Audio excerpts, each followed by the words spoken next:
ರಾಯರೇ ಇಲ್ಲ ನನ್ನ ಜೀವನದಲ್ಲಿ, ರಾಯರು ಬೇಡ, ಏನೂ ಬೇಡ.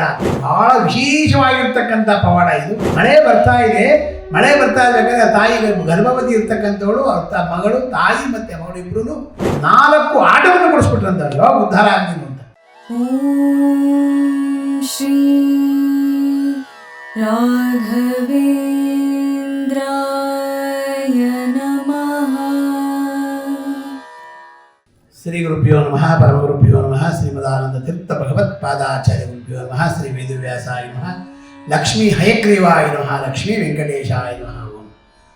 ಕಲ್ಯಾಣಾದ್ಭುತಗಾತ್ರಾಯ ಕಾಮಿತಾರ್ಥಪ್ರದಾಯಿನೇ ಶ್ರೀಮದ್ ವೆಂಕಟನಾಥಾಯ ಶ್ರೀನಿವಾಸಾಯ ತೇ ನಮಃ. ವೆಂಕಟಾದ್ರಿ ಸಮಂ ಸ್ಥಾನಂ ಬ್ರಹ್ಮಾಂಡೇ ನಾಸ್ತಿ ಕಿಂಚನ, ವೆಂಕಟೇ ಸಮೋ ದೇವೋ ನ ಭೂತೋ ನ ಭವಿಷ್ಯತೆ, ಏತೇನ ಸತ್ಯವಾಕ್ಯೇನ ಸರ್ವಾರ್ಥಾಂ ಸಾಧಯಾಮಿ. ಶ್ರೀ ಕ್ಷೇತ್ರ ಆಗಿರ್ತಕ್ಕಂಥ ನಮ್ಮ ನಿಮ್ಮ ಗುರುಗಳಾಗಿರ್ತಕ್ಕಂಥ ಜ್ವಾಲಾ ಭವರೋಗ ವಿದ್ಯ ಲಕ್ಷ್ಮೀ ನರಸಿಂಹದೇವರ ಸನ್ನಿಧಾನ, ನವನರಸಿಂಹದೇವರ ಸನ್ನಿಧಾನ, ಮುಖ್ಯ ಪ್ರಾಣ ದೇವರ ಸನ್ನಿಧಾನ, ಸಂತಾನ ಗೋಪಾಲಕೃಷ್ಣ ಇರ್ತಕ್ಕಂಥ ಸನ್ನಿಧಾನ, ನಮ್ಮ ಗುರುಗಳಾಗಿರ್ತಕ್ಕಂಥ ರಾಯರ ಸನ್ನಿಧಾನದಲ್ಲಿ ವಿಜಿಂದು ತೀರ್ಥರು, ಜಯತೀರ್ಥರು, ರಾಯರು ಮೂರೂ ಮೂರ್ತಿಗೆ ಇರ್ತಕ್ಕಂಥ 48 ಸಾಲಿಗ್ರಾಮ ಇರ್ತಕ್ಕಂಥ ಇಂಥ ಕ್ಷೇತ್ರದಲ್ಲಿ ವಿಶೇಷವಾಗಿ ರಾಯರು ಎಲ್ಲರಿಗೂ ಅನುಗ್ರಹವನ್ನು ಮಾಡಲಿ ಅಂತೇಳಿ ಭಗವಂತನಿಗೆ ಪ್ರಾರ್ಥನೆ ಮಾಡ್ತಾ ಬಹಳ ವಿಶೇಷವಾಗಿರ್ತಕ್ಕಂಥ ಪವಾಡ ಇದು. ಒಬ್ಬ ರಾಯರ ಅತೀ ಭಕ್ತ ರಾಯರ ಸೇವೆಯನ್ನು ಮಾಡ್ತಾ ಇದ್ದಾರೆ.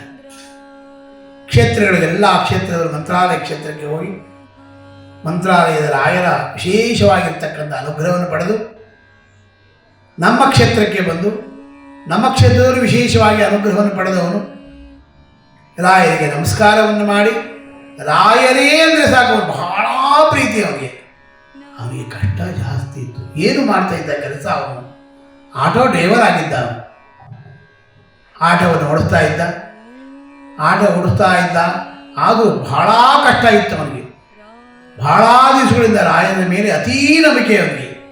ಗುರುಗಳೇ ಅಂದರೆ ಸಾಕು ಅತೀ ನಂಬಿಕೆ.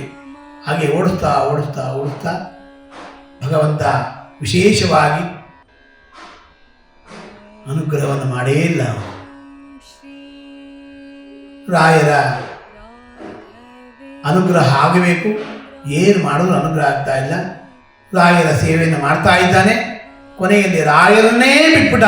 ರಾಯರೇ ಇಲ್ಲ ನನ್ನ ಜೀವನದಲ್ಲಿ, ರಾಯರು ಬೇಡ, ಏನೂ ಬೇಡ, ನನ್ನ ಕಷ್ಟ ಪರಿಹಾರೇ ಆಗಿಲ್ಲ, ಏನು ಮಾಡೋದು ಮುಂದಕ್ಕೆ ಅಂತೇಳಿ ಅವನ ಜೀವನವನ್ನು ಅವನೇ ಮಾಡಿ ಹೋಗ್ತಾ ಇದ್ದ. ಒಂದಾನೊಂದು ದಿನ ವಿಶೇಷವಾಗಿ ರಾಯರ ಎಲ್ಲ ಜನಗಳು ಹೋಗಿದ್ದಾರೆ. ಅವರ ಒಂದು ವಿಶೇಷವಾಗಿ ಅವರೆಲ್ಲ ಕರ್ಕೊಂಡು ಹೋಗೋದು ಬಿಡೋದು ಎಲ್ಲವನ್ನು ಮಾಡ್ತಾ ಇದ್ದಾನೆ. ಆ ರೀತಿ ಬಿಡಬೇಕಾದ್ರೆ ಒಂದಾನೊಂದು ದಿವಸ ಅವರೆಲ್ಲ ಹೇಳದಂತೆ, ಗುರುಗಳಿದ್ದಾರೆ, ರಾಯರಿದ್ದಾರೆ, ರಾಯರನ್ನು ನೆನೆಸ್ಕೋ, ನೀನು ನಿನಗೆಲ್ಲ ಅನುಗ್ರಹ ಆಗುತ್ತೆ, ರಾಯರು ಅನುಗ್ರಹ ಮಾಡ್ತಾರೆ ಎಂದಾಗ, ಎಲ್ಲಿದ್ದಾರಮ್ಮ ರಾಯರು? ರಾಯರೇ ಇಲ್ಲ, ನನಗೆ ಅನುಗ್ರಹವನ್ನು ಮಾಡೇ ಇಲ್ಲ, ಇಷ್ಟೆಲ್ಲ ಕೆಲಸಗಳನ್ನು ಮಾಡಿದ್ದೀನಿ, ಏನು ಮಾಡೋದು ನಮ್ಗೆ ಅನುಗ್ರಹವನ್ನು ಮಾಡ್ತಾನೇ ಇಲ್ಲ ಅಂದರೆ, ಎಲ್ಲೂ ಹೋಗಬೇಡ, ನೀನು ನೀನೆಲ್ಲ ಹೋಗಿದ್ಯಾ, ಎಲ್ಲ ಮಾಡಿದ್ಯಾ, ಆದರೆ ಒಂದಾನೊಂದು ನಿಮಗೆ ಭಗವಂತ ವಿಶೇಷ ಅನುಗ್ರಹ ಮಾಡೇ ಮಾಡ್ತಾನೆ. ಆದರೆ ಭಗವಂತನಿಗೋಸ್ಕರ ನೀನು ಇಷ್ಟು ಸೇವೆ ಮಾಡಿದ್ಯಾ, ಆ ಭಗವಂತ ನಿಮಗೆ ಅನುಗ್ರಹ ಮಾಡೇ ಮಾಡ್ತಾನೆ ಅಂತೇಳಿ ಒಬ್ಬ ತಾಯಿ ವಿಶೇಷ ಅನುಗ್ರಹವನ್ನು ಹೇಳಿದಂತೆ. ಆಗ ಆ ತಾಯಿ ಹೇಳಿದಂತೆ ಈ ರೀತಿಯಾಗಿ ಕ್ಷೇತ್ರದಲ್ಲಿ ಈ ಕ್ಷೇತ್ರಕ್ಕೆ ಹೋಗು, ರಾಯರ ಕ್ಷೇತ್ರಕ್ಕೆ ಹೋಗುವಾಗ ನಮ್ಮ ಕ್ಷೇತ್ರಕ್ಕೆ ತಿರ್ಗಾ ಪುನಃ ಬಂದ ಅವನು.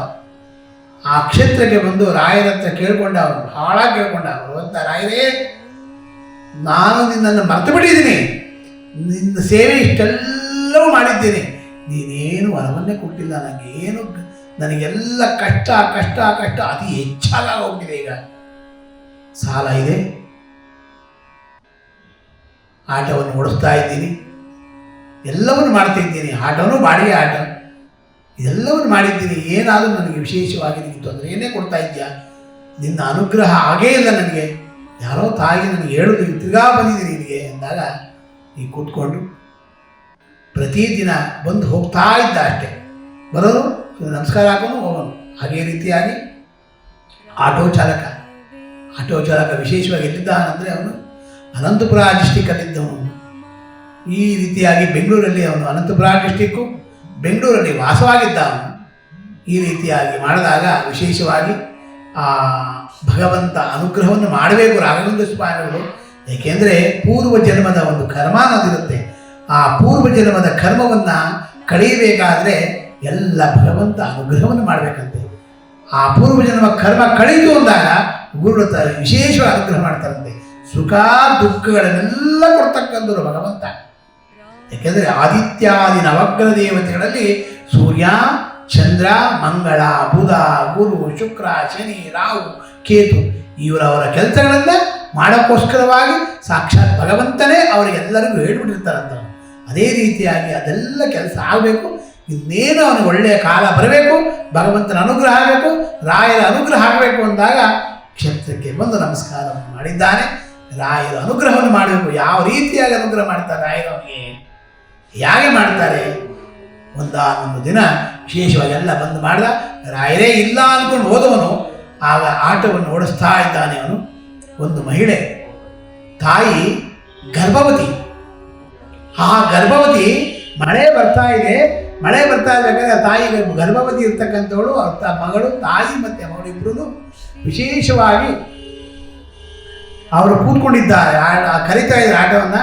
ಆಗ ಜಾಸ್ತಿ ತೊಂದರೆ ಆಗಿದೆ ಆ ಮಗು, ಆ ತಾಯಿಗೆ, ಆ ಮಗು ಇದಕ್ಕೆ ಗರ್ಭ ಇನ್ನೇನು ಡೆಲಿವರಿ ಆಗಬೇಕು ಅಂತ ಟೈಮಲ್ಲಿ ಆಟೋವನ್ನು ಕರೀತಾ ಇದ್ದಾರೆ. ಆಟೋವನ್ನು ಕೂತ್ಕೊಂಡಿದ್ದಾರೆ. ಅವಳು ಭಾಳ ತೊಂದರೆ ಆಗ್ತಾ ಇದೆ. ಆಗ ಇವನು ಹೇಳಿದಂತೆ, ರಾಯರು ಮರ್ತೋಗಿದ್ದಲ್ಲ, ರಾಯರಿದ್ದಾರಮ್ಮ, ರಾಯರ ಅನುಗ್ರಹವನ್ನು ಮಾಡ್ತಾರೆ ನಿನಗೆ ಅಂತಂತೆ. ರಾಯರ ಅನುಗ್ರಹ ನಿನಗೆ ಆಗತ್ತೆ ಅಂತ ಹೇಳ್ತಂತೆ. ಹಾಗೆ ಹೇಳ್ತಾ ಹೇಳ್ತಾ ರಾಯರ ಹೆಸರು ಹೇಳ್ಕೊಂಡು ಕರ್ಕೊಂಡು ಹೋಗ್ತಾ ಇದ್ದಾನಂತೆ. ಕರ್ಕೊಂಡು ಹೋಗ್ತಾ ಇದ್ದಾಗ ಅಲ್ಲಿ ಆಸ್ಪತ್ರೆಗೆ ಕರ್ಕೊಂಡೋಗಿದ್ದಾನೆ. ಆಸ್ಪತ್ರೆಯಲ್ಲಿ ಸೇರಿಸಿ ಆಗ ಮಗು ವಿಶೇಷವಾಗಿ ಎಲ್ಲವೂ ನೋಡಿ ಅದೇನೇನು ಬೇಕು ಎಲ್ಲವನ್ನು ಮಾಡಿದ್ದಾನೆ. ಆದರೆ ಒಂದಾನೊಂದು ಆ ಮಾರನೇ ದಿವಸ ಆ ಮಗು ವಿಶೇಷವಾಗಿ ಜನನ ಆಗಿದಂತೆ. ಯಾವುದು ಗಂಡು ಮಗು ಜನನ ಆಗಿದೆ ಆ ತಾಯಿಗೆ. ಆ ತಾಯಿ ಮತ್ತು ಮಗು ವಿಶೇಷವಾಗಿ ಚೆನ್ನಾಗಿದ್ದಾರೆ. ಮತ್ತು ಅವರ ತಾಯಿ ವಿಶೇಷ ಅನುಗ್ರಹವನ್ನು ಮಾಡಿದ್ದ ಆ ತಾಯಿಯೂ ಇದ್ದರಂತೆ. ಅದೇ ರೀತಿಯಾಗಿ ಅವರಿಗೆ ಅನುಗ್ರಹ ಆಯಿತು. ಆಗ ಆಟೋ ಡ್ರೈವರ್ ಇದ್ನಲ್ಲ, ಆಟೋ ಡ್ರೈವರ್ಗೆ ಹೋಗಿ ಹೇಳೋದಿದ್ದ, ಅಮ್ಮ ಇನ್ನೇನನ್ನು ಬೇಕಾದ್ರೆ ಹೇಳಿ ತಂದ್ಕೊಡ್ತೀನಿ ನಾನು ಅಂತಂದಂತೇಳಿ. ಆಗ ಏನು ಬೇಡಪ್ಪ, ನೀನು ನನಗೆ ಅಷ್ಟೊಂದು ದೊಡ್ಡ ಉಪಕಾರ ಮಾಡಿದ್ಯಾ. ನನಗೆ ಮಳೆ ಅಂದರೆ ಮಳೆ, ನನ್ನ ಜೀವ ಮಗು ಆಗುತ್ತೋ ಇಲ್ಲೋ ಅಂದ್ಕೊಂಡಿದ್ದೆ. ಆ ರಾಯರು ನಿನ್ನಲ್ಲಿ ಕೂಡ್ಕೊಂಡು ಇದೆಲ್ಲ ಮಾಡಿದ್ದಾರೆ, ನಿನಗೆ ಒಳ್ಳೇದಾಗಲಪ್ಪ ಅಂದಾಗ ಅವರ ಗಂಡ ವಿಶೇಷವಾಗಿ ಬಂದು ಎಲ್ಲ ಕೇಳಿದಂತೆ ಅವನ್ನ. ಏನಂತ, ನನ್ನ ಹೆಂಡತಿಗೆ ಪುನರ್ಜನ್ಮವನ್ನು ಕೊಟ್ಟಿದ್ಯಾ ನೀನು, ನಿನಗೆ ಏನು ಬೇಕು ಕೇಳು ನಾನು ಕೊಡ್ತೀನಿಂದಂತೆ. ನನಗೇನು ಬೇಡ ಗುರುಗಳೇ, ನಮಗೇನು ಬೇಡ, ಆ ತಾಯಿ ಮಗು ಚೆನ್ನಾಗಿದ್ದಾರೆ ಎಂದಾಗ ಆ ಗಂಡ ಅವನ ಆಟವನ್ನು ಓಡಿಸ್ತಿದ್ದ. ಭಗವಂತನ ದಯ, ಗುರುಗಳ ದಯ ಹೇಗಾಗತ್ತೆ ಅನ್ನೋಕ್ಕೆ ಉದಾಹರಣೆ, ಅವನು ಅಮೇರಿಕದಲ್ಲಿ ಕೆಲಸ ಮಾಡ್ತಾ ಇದ್ದವನು. ಅವನಲ್ಲಿ ಬೇಕಾದಷ್ಟು ದುಡ್ಡು ಕಾಸುಗಳಿತ್ತು. ಆದರೆ ಭಗವಂತ ಅವನಿಗೆ ರಾಘವೇಂದ್ರ ಸ್ವಾಮಿಗಳು ಅವನಲ್ಲಿ ನಿಂತು 4 ಆಟವನ್ನು ಕೊಡಿಸ್ಬಿಟ್ರಂತ. ಯೋಗ ಉದ್ಧಾರ ಆಗ್ತೀನಿ ಅಂತ 4 ಆಟವನ್ನು ಖರೀದಿಯನ್ನು ಮಾಡಿ ಅವನಿಗೆ ಕೃಷ್ಣಾರ್ಪಣ ಅಂತ ಕೊಟ್ಟಂತೆ. ಅಂದರೆ ಭಗವಂತ ಹೇಗೆ ಕಷ್ಟವನ್ನು ಜಾಸ್ತಿ ಕೊಟ್ಟು ಸುಖವನ್ನು ಕೊಡ್ತಾನಂತೆ, ಅತಿ ಹೆಚ್ಚಾಗಿ ಕೊಡ್ತಾನಂತೆ. ಆದರೆ ನಾವು ತಿಳ್ಕೊಬೇಕಾಗಿದೆ ಇಷ್ಟೇ, ಆ ತಾಯಿ ಗರ್ಭವತಿಯಾಗಿ ಸಾಕ್ಷಾತ್ ಗುರುಗಳ ಅನುಗ್ರಹದಿಂದ ಇವತ್ತಿನ ದಿವಸ ಅವನೇನ ಅವತ್ತೇ ಭಗವಂತ ಅನುಗ್ರಹ ಮಾಡಿಬಿಟ್ಟಿದ್ರೆ ಆ ಮಗುವನ್ನು, ಆ ತಾಯಿಯನ್ನು ಉಳಿಸೋಕ್ಕಾಗ್ತಿರ್ಲಿಲ್ಲ ಯಾರು. ಅದಕ್ಕೋಸ್ಕರವಾಗಿ ಆ ಮಗುವನ್ನು ಉಳಿಸೋಕ್ಕೋಸ್ಕರವಾಗಿ ಜಾಸ್ತಿ ಕಷ್ಟವನ್ನು ಕೊಟ್ಟು, ಹಳೆಯ ಆಟವನ್ನು ಕೊಟ್ಟು ಅಲ್ಲಿ ಕರ್ಕೊಂಡೋಗಿ ಭಗವಂತನ ಸೇವೆಯನ್ನು ಮಾಡಿ ಅವನು ಶ್ರೀಮಂತನಾಗ ಮಾಡೋದಂತೆ ಗುರುಗಳು. ಅದಕ್ಕೋಸ್ಕರವಾಗಿ ಭಗವಂತ ಹೇಗೆ ಅನುಗ್ರಹ ಮಾಡ್ತಾನೆ ಅಂದರೆ ಭಾಳ ವಿಶೇಷ ಅಂತೀವೆಲ್ಲ. 4 ಆಟವನ್ನು ಕೊಡಿಸಿದಂತೆ ಅವನಿಗೆ. ಅವರ ಮನೆಯಲ್ಲಿ ಏನಿತ್ತು ದವಸ ಧಾನ್ಯಗಳಿತ್ತು ಎಲ್ಲವನ್ನು ಕೊಡಿಸಿದಂತೆ. ಅವನ ಸಾಲ 1 ಲಕ್ಷ ಇತ್ತಂತೆ. ಆ 1 ಲಕ್ಷ ಸಾಲವನ್ನು ತಂದಂತೆ. ಎಲ್ಲ ಕೊಟ್ಟು ನೀನು ಚೆನ್ನಾಗಿರ್ಬೇಕಮ್ಮ, ಗಂಡ ಹೆಂಡತಿ ಮಕ್ಕಳು ಚೆನ್ನಾಗಿದೆ ಅಂತೇಳಿ ಅವತ್ತು ಆಶೀರ್ವಾದ ಮಾಡೋದಂತೆ. ಒಳ್ಳೇದಾಗಲಪ್ಪ ನಿಮಗೆ ಅಂತ. ನನ್ನ ಹೆಂಡತಿ ತಾಯಿ ಮಗುವನ್ನು ನೀನು ಉಳಿಸಿದ್ಯಾ, ಅದಕ್ಕೋಸ್ಕರ ನೀನು ಅನುಗ್ರಹ, ನಿಮಗೂ ರಾಯರ ಅನುಗ್ರಹ ಮಾಡಲಿ ಅಂತೇಳಿ ಅಂತ ಗುರುಗಳು ವಿಶೇಷವಾಗಿ ಅನುಗ್ರಹವನ್ನು ಮಾಡೋದಂತೆ ಆ ಮಗುವಿಗೆ, ಆ ಆಟೋ ಚಾಲಕನಿಗೆ. ಆಗಿಂದ ರಾಯರಿದ್ದಾರೆ, ರಾಘವೇಂದ್ರ ಸ್ವಾಮಿಗಳ ಅನುಗ್ರಹ ನಮಗಾಗತ್ತೆ. ಎಷ್ಟೋ ಕಷ್ಟ ಬಂದಿದೆ, ಭಗವಂತನ ಕೇಳಿದಂತೆ ಬಂದು ಕೇಳ್ದ, ನಮ್ಮ ಕ್ಷೇತ್ರಕ್ಕೆ ಬಂದು ಕೇಳ್ದ, ಭಗವಂತ ರಾಯರೇ ಎಷ್ಟೋ ಕಷ್ಟ ಕೊಟ್ಟೆ, ಆ ಕಷ್ಟದಲ್ಲೂ ನಿನ್ನನ್ನು ನೆನೆಸ್ಕೊಂಡೆ, ಆದರೆ ಕಷ್ಟದಲ್ಲೂ ನಿನ್ನ ಬೈಕೊಂಡೆ ನಾನು. ಆ ಬೈಕೊಂಡಾಗ ನನಗೆಲ್ಲ ತೊಂದರೆ ಕೊಟ್ಟೆ, ಎಲ್ಲ ಒಂದು ಯಾವುದೋ ರೀತಿಯಲ್ಲಿ ನಾನೆಲ್ಲ ಬೈಕೊಂಡೆ. ಆದರೂ ನೀನು ನನ್ನ ಒಳ್ಳೆ ರೀತಿಯಲ್ಲಿ ಹಂಸನಾಮ ಪಕ್ಷಿಯಾಗಿ ಹಾಗೆ ಒಳ್ಳೆ ಹಾಲನ್ನು ತಗೊಂಡು ನೀರನ್ನು ಬಿಡುತ್ತೀಯೋ ಅದೇ ರೀತಿಯಾಗಿ ಒಳ್ಳೆ ಹಾಲಿಂದ ತಗೊಂಡು ನನ್ನ ಕೆಟ್ಟ ಗುಣಗಳನ್ನೆಲ್ಲ ಕಿತ್ತಾಕಿ ನೀನು ವಿಶೇಷವಾಗಿ ಒಳ್ಳೆ ಗುಣವನ್ನು ಒಳ್ಳೆ ರೀತಿಯಾಗಿ ತಗೊಂಡು ಕೊಟ್ಟೆ ನನ್ನ ನೀನು. ಆ ದಿನ ನನಗೆ ರಾಯರೇ ಅಂತ ಹೇಳ್ತಕ್ಕಂಥ ಭಾಗ್ಯ ನನಗೆ ಕೊಟ್ಟೆ. ಆ ರಾಯರ ಹೆಸರಿಡಿದಕ್ಕೋಸ್ಕರವಾಗಿ ಆ ಮಗು ಜನನ ಆಯಿತು. ಇದು ಒಳ್ಳೆ ವಿಶೇಷವಾಗಿರ್ತಕ್ಕಂಥದ್ದು ಭಗವಂತ. ಇವತ್ತಿನ ದಿವಸ ಎಲ್ಲವನ್ನು ಕೊಟ್ಟಿದೆಯಾ ಭಗವಂತ, ಇದೇನು ನಂದಲ್ಲಪ್ಪ, ನೀನು ಕೊಟ್ಟಿರೋ ಆಸ್ತಿ ಇದು, ನೀನು ಕೊಟ್ಟಿರ್ತಕ್ಕಂಥ ಇದು ಎಲ್ಲ ಅಂತೇಳಿ ಸಾಷ್ಟಾಂಗ ನಮಸ್ಕಾರವನ್ನು ಮಾಡಿ ರಾಯರಿಗೆ ಆವತ್ತಿನ ದಿವಸ ಗುರುವಾರ, ಆವತ್ತಿನ ದಿವಸ ವಿಶೇಷವಾಗಿ ಪಂಚಾಮೃತ ಅಭಿಷೇಕ, ಬೆಣ್ಣೆ ಅಲಂಕಾರ ಹನುಮಂತ ದೇವರಿಗೆ ಮತ್ತು ರಾಯರಿಗೆ, ಆವತ್ತಿನ ದಿವಸ ಹೂವಿನ ಸೇವೆ, ಆವತ್ತಿನ ದಿವಸ ವಿಶೇಷವಾಗಿ ಅನ್ನದಾನದ ಸೇವೆಯನ್ನು ಮಾಡಿಸಿ ಆವತ್ತಿನಿಂದ ಪ್ರತಿ ವರ್ಷದಲ್ಲಿ ಬಂದು ರಾಯರ ಸೇವೆಯನ್ನು ಮಾಡಿ ಪ್ರತಿ ಆರಾಧನೆಗೆ ಬರ್ತಾನೆ. ಅವನು ಬಂದು ರಾಯರ ಸೇವೆಯನ್ನು ಮಾಡ್ತಾನೆ. ಅದು ದೊಡ್ಡ ಭಾಗ್ಯ ಕೊಟ್ಟಿರ್ತಕ್ಕಂಥದ್ದು ಅವನು ಭಗವಂತ ಕೊಟ್ಟಿರೋ ಆಸ್ತಿ ಇದು.